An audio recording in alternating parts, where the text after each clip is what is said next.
If you are getting a P2255 error code, this video is going to show you one practical solution to fix the error code at home. Use the Zeus app to scan your vehicle and see the error code P2255. It indicates that the powertrain control module has detected a reference voltage that is not within the range from the Bank 2 sensor 1 oxygen sensor.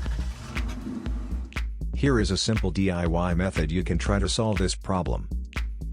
Method A, the oxygen sensor. This oxygen sensor is located right before the catalytic converter. Bank 2 is on the side with the cylinder number 2. Sensor number 1 is usually the one in the exhaust manifold. Visually check the oxygen sensor's electrical connections, wire harness, and metal tabs for any damages. If the damages are found, then replace the oxygen sensor. If there is no damage found on the oxygen sensor, you would need to take your car to consult professional mechanics. So here is one of the most practical solutions to fix the P2255 error code.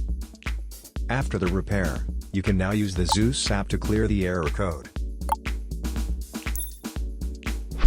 And tap the rescan button one more time to make sure everything is fine with your vehicle.